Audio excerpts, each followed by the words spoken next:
All right, well, I definitely can't use that recording technology to continue to do videos, at least on this schedule, because, yeah, that was a technological nightmare. Speaking of technological nightmares, World War I and its effects. The devastation and social upheaval that resulted from the largest war the world had ever known up until that point. Now, the nature of World War I was totally different than other wars in some ways, and very similar in others. It was a total war, not a limited war or a guerrilla war. Now, in a total war, the military forces and the civilian world are not very distinct from one another, and they're not very separate. Violence happens, warfare takes place in battlefields that aren't just separate from where people live, but it includes civilians and political forces. That's what a total war is. It's the whole societies being at war with one another. In a limited war, you can win it by defeating the other military force, or maybe capturing the capital of the other country that you're fighting with. But in a total war, you have to exhaust the other nation's willingness to fight with you. And that is very different than how war had been in the past. There are some examples of total war from previous time periods, but even those don't compare to the total war that was World War I. In a guerrilla war, it's mainly a well-defined force being fought by some sort of rebel force or a force that's difficult to identify because they don't wear uniforms, they don't declare themselves, and often they're fragmented into smaller groups as well. Now, World War I was also very different because there were new technologies on the battlefield. There were machine guns. There was massive use of massive artillery. There were rifled weapons, which made even the machine guns and the artillery very, very accurate because you spin the projectile, and a spinning projectile can travel further and more accurately. It doesn't drop as much. It doesn't go to one side or the other. There's the use of poison gas on a large scale for the first time. The first use of poison gas in warfare, by the way, was the use of poison gas by the United States government against striking miners in West Virginia. But World War I was the first place that it saw large-scale use in nation-to-nation warfare. There was the first use of aircraft in war. In this case, at the beginning, they were mostly used as observation craft to see where the enemy was, and then later there were the sort of iconic dogfights of World War I, but they didn't play as big a role as they would in World War II, and that was even more true for tanks. They had only a minor impact in World War I, but in World War II they became the main sort of feature of that war. Now, each of these new technologies resulted in reactions. Like we talked about in the previous video, technology is not just the actual thing itself, but how people bring it into their world and how they deal with it. In a lot of cases, on the part of the people leading these troops, the generals and the corporals and all the officers, there's a lot of denial about how this new technology would change warfare because they were very invested in this chivalric idea of warfare where it made men and you went to war and you came back better for it. It was a moral good to be at war. But really, getting up and charging your infantry over open ground resulted in thousands and thousands of people being killed, and there's very little that's moral about that. So soldiers, mostly, and low-level officers decided that trenches were the most effective way to stay safe. That is, digging yourself into the ground in tiny little holes that sort of went along lines to avoid the bullets whizzing over your head and to make it more difficult for artillery to spot where exactly you were at any given time. Now, another reaction to this technology was shell shock, now called PTSD, post-traumatic stress disorder. And it was a reaction to the constant loud noises from the artillery and the guns, the constant threat of instant death from both from artillery explosions and the shrapnel and from bullets, and from the constant fear that you're going to be sent up over the top of the trenches to charge at the enemy's trenches just to be mowed down as you've seen hundreds of other people mowed down in the same way. Now, the results of these technologies and of the reactions was massive casualties because the denial on the part of the generals meant that thousands and thousands and thousands of troops just charged directly into machine gun fire.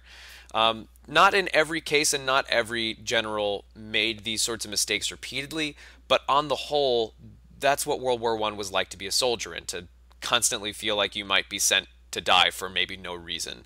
because they wouldn't gain very much for sending all those troops over the top. There was severe mental damage in the form of shell shock to all of the troops who were there because they were all experiencing very similar things. There was mass disillusionment on the part of the civilian population. A fall of this idea of the gentleman and the sort of military conquest as a glorious thing, but then also of disillusionment about in the industrial world in general. If industry had created all these weapons, that's what resulted in all these deaths. So how good could industry be if it just makes us better at killing one another?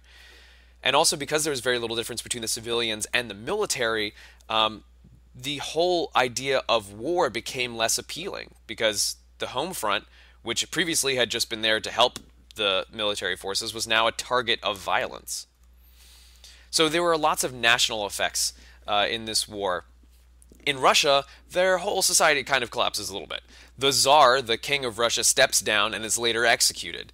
A second revolution puts Lenin and the Bolsheviks into power, and Lenin and the Bolsheviks were a political movement, by the way. The military lost a lot of power in Russia during the First World War because they did a really, really, really poor job of fighting.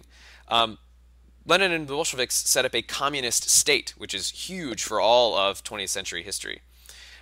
There's massive territory loss as the Empire of Russia crumbles and just mostly the country of Russia is left over. There were 1,700,000 soldiers killed and 4,900,000 wounded and 2,500,000 prisoners or missing for 9,150,000 total. In Germany, they lost all their colonial possessions, which is a huge reduction in the economic power of Germany. There's a large reduction in the population and territory, same thing. The Kaiser was overthrown and a republic was instituted, which could be seen as a positive effect on Germany if you hold that. They were forced to accept guilt for the war and pay reparations, which also severely damaged their economy. Their soldiers, there were 1,773,700 killed. There were 4,216,058 wounded and 1,152,800 prisoner or missing, for a total of 7,142,558 casualties total.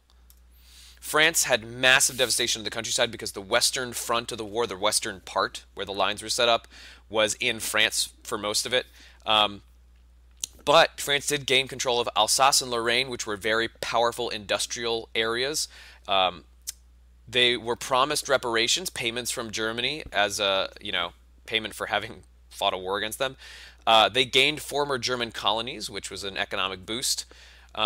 They did lose 1,357,800 soldiers killed, 4,266,000 wounded, and 537,000 prisoners and missing individuals, for a total of 6,160,800 casualties. The United Kingdom, or Britain, had some damage to their naval fleet, which was very bad for them. Naval fleet, and that's bad for them because that's the majority of their commerce comes from their holdings overseas, and their navy protects that. There was some damage to the British cities from blimp bombing on the part of Germany, but Britain gained some former German colonies and was also promised reparations. They lost 908,371 soldiers killed, 2,090,212 wounded, and 191,652 prisoners or missing, for a total of 3,190,235 altogether. Austria-Hungary saw a total collapse of their empire. They were no longer an empire on the European map. There was a massive loss of territory and population in that process. And they lost 1,200,000 soldiers killed, 3,620,000 wounded, and 2,200,000 prisoners or missing, for a total of 7,020,000. The Ottoman Empire totally collapsed. Massive loss of territory and population. They had been the largest empire in the world for a long time, I think surpassed by Britain because of their control of India. But they lost 325,000 killed, 400,000 wounded, and 250,000 prisoner or missing, for just under 1 million casualties total.